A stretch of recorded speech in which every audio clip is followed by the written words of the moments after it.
जो चैलेंजेस हैं, जो मुश्किलात हैं पाकिस्तान टीम में, पाकिस्तान क्रिकेट के इर्द गिर्द, एंड सुहेल आपको मैं इस कॉन्वर्जेशन में अब एड अप करूंगी बिकॉज ये जो वर्कलोड मैनेजमेंट की बात हो रही है, over the period of time you have been part of many leagues, workload manage करना किसके लिए क्या रूल कितने होने चाहिए, दो का ये एक पार सेट कर देना कि 2 से ज़्यादा एनओसीज नहीं मिलेंगी, कौन डिसीजन मेकर होना चाहिए, what's your take on that?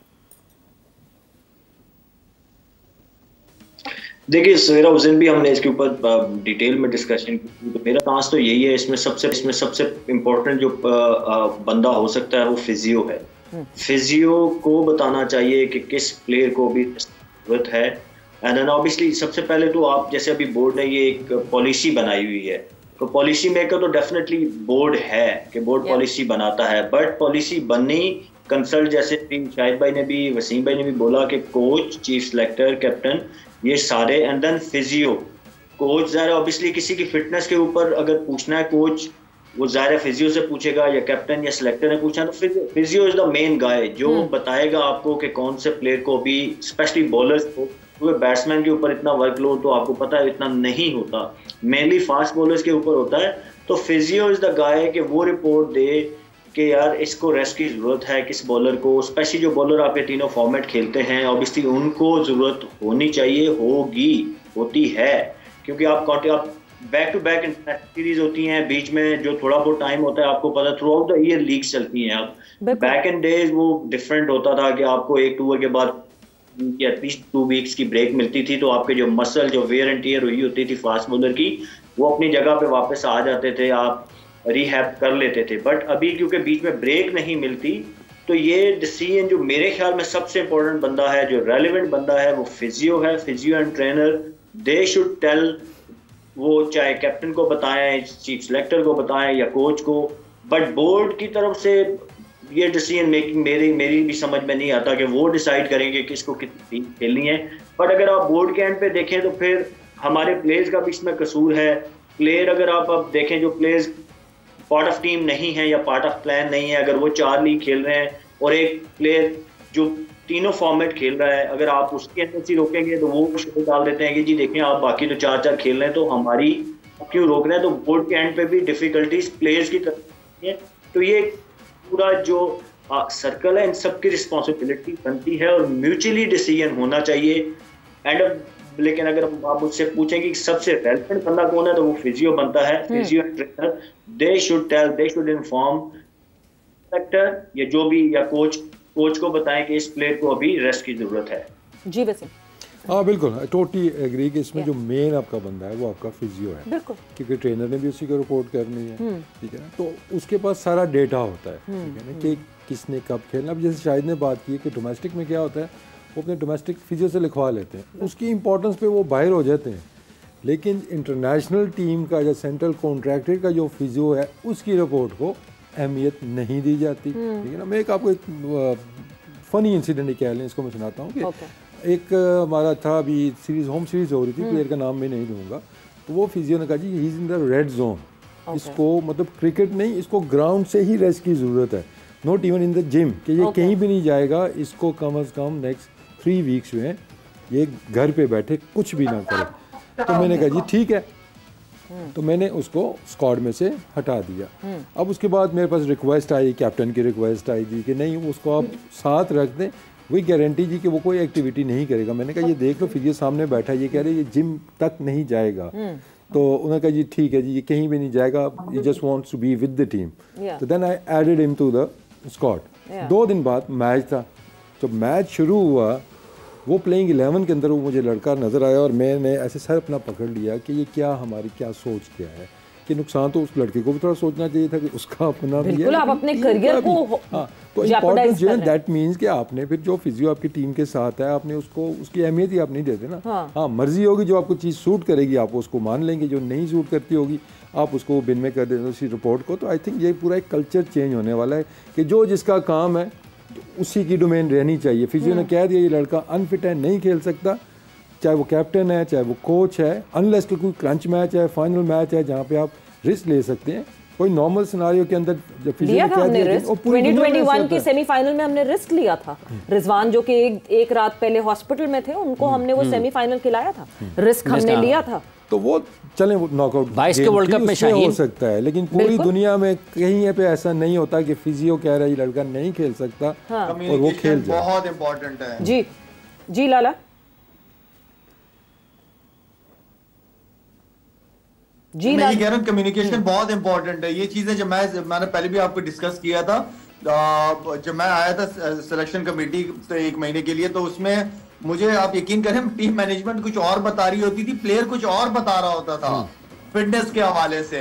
तो मैं हैरान हो जाता था कि इनकी आपस में कोऑर्डिनेशन नहीं है, प्लेयर्स और मैनेजमेंट की इतने अरसे से साथ खेल रहे हैं। तो कहने का मतलब है कि कम्युनिकेशन बहुत ज्यादा इंपॉर्टेंट है। टीम मैनेजमेंट, प्लेयर्स की, सिलेक्शन कमेटी की आपस में, ये बहुत इंपॉर्टेंट चीजें हैं। बिल्कुल, कम्युनिकेशन से ही सारी चीजें होंगी। बट साथ ही साथ ऑब्वियसली क्योंकि हम इम्माद से हमारी डिस्कशन शुरू हुई थी कि इम्माद वसीम नॉट बीइंग फिट और यूएसए के, इसका मतलब ये कि एडिड प्रेशर अब शादाब खान के ऊपर होगा, जो कि एक्चुअली खुद एक अच्छी फॉर्म में नहीं है। अभी जो आखिरी इंग्लैंड के खिलाफ जो T20 खेला उसमें शादाब थोड़े से फॉर्म में दिखे। कोई बात, कोई डिस्कशन लाला आपकी कुछ हुई ऐसी?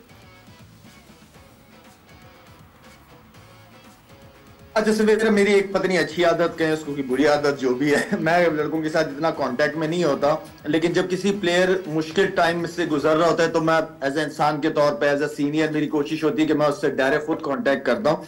तो शादाब के साथ भी मेरी ये जो इंग्लैंड का लास्ट का मैच खेल रहा था ये T20, उसमें 2-3 दिन से मैं शादाब के पीछे पड़ा रहा और खुद ही उसको मैसेज करना, खुद ही वीडियो कॉल करना और उसको कहता था कि शादाब आप ये चीजें गलत कर रहे हैं, आप या तो आपको कोई बता नहीं पा रहा, आप कर क्यों नहीं रहे ठीक, ना आपकी कमर लग रही है, ना आपकी रिस्ट जो है वो पूरी जा रही है, ड्रिप नहीं हो रहा, बॉल आपका ये पहले वाला शादाब मुझे नजर नहीं आ रहा। मैं सिर्फ आपसे ये रिक्वेस्ट करता हूं कि आप मुझे वीडियोस भिजवाएं प्रैक्टिस की, और आप इस चीज को इस एंगल से आपने ये बॉल करने हैं। तो शादाब ने मुझे वीडियो भिजवाई, उससे मैंने पूछा कि कैसा फील कर रहे हो, क्या शायद भाई अच्छा फील कर रहा हूँ, बॉल भी अच्छा आ रहा था। तो मैंने कहा आपने इसी जिस तरह प्रैक्टिस में आपने मुझे वीडियोस बनाई, इसी तरह जो आप आखिरी मैच अगर खेलते हो, नहीं खेलते, जो भी होता है, उस मैच के अंदर आपने इसी प्लान के थ्रू ही जाना है। आपने कोई फ्लाइट बॉल नहीं करनी, आपने मिडिल स्टिक और लेग स्टिक को फोकस करके दूर दूर तेज तेज बॉलें करनी, आपने फ्लाइट बॉलें नहीं करनी।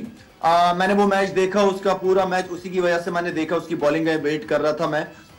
उसने 18 बॉलों में से 16 बॉलें वो ही की जिसकी मैंने उसको प्रैक्टिस कराई, और 2 बॉलें मैंने जब शादाब को मैच के बाद कॉल की, मैंने शादाब आपने ये 2 बॉलें जिस पे छक्के खाए, ये क्यों किए आपने ये बॉल, आपको तो जरूरत नहीं थी।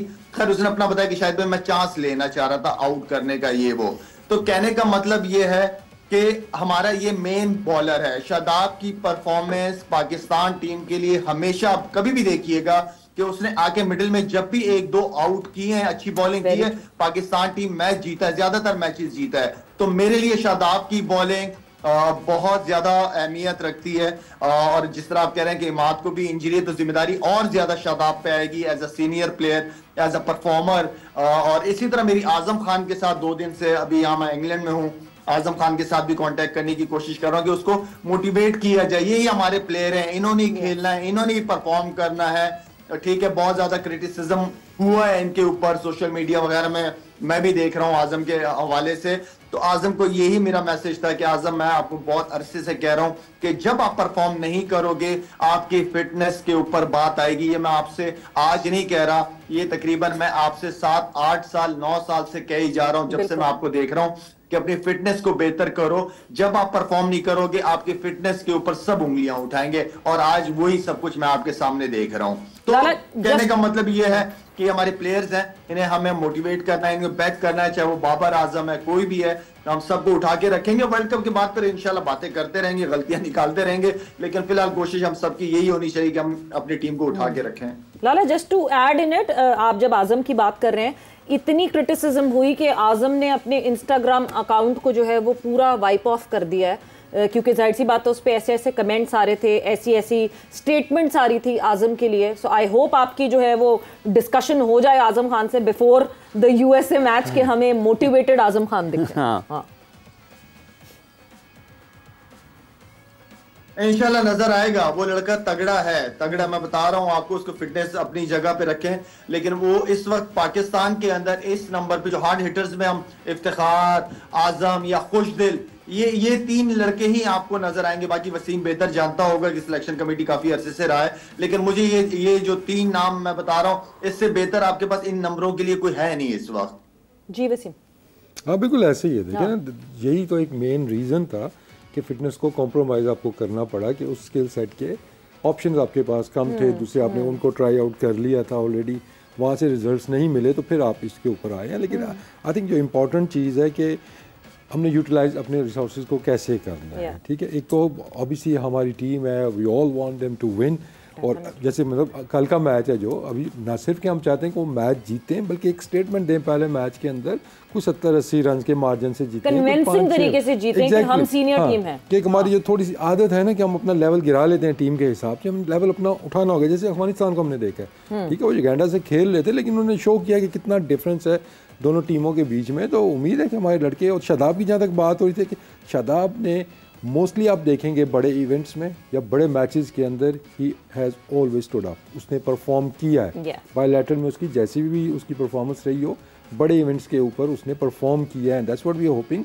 कि जैसे शाहिद ने कहा है कि मिडिल ओवर्स का हमारा जो मसला एक चल रहा था वो हल आके शादाब नहीं किया था जब इसने विकेटें लेनी शुरू की थी, कि जब विकेटें नहीं मिलती तो वी स्ट्रगल। तो आई थिंक शादाब पे उम्मीदें हैं, और आई एम श्योर कि वो उसी तरह परफॉर्म करेगा जिस तरह पिछले वर्ल्ड कप में या उससे पिछले वर्ल्ड कप में हमने देखा कि मिडिल में आके इसने विकेटें भी ली और साथ बैटिंग में भी इन्वॉल्व होता है। एंड नॉट जस्ट परफॉर्म किया है कि अपनी परफॉर्मेंस और इम्पैक्ट क्रिएट किया है, पाकिस्तान जीत की तरफ जो है वो बहुत बड़ा पुश किया है। सो यस, शादाब की इंपॉर्टेंस बिल्कुल है।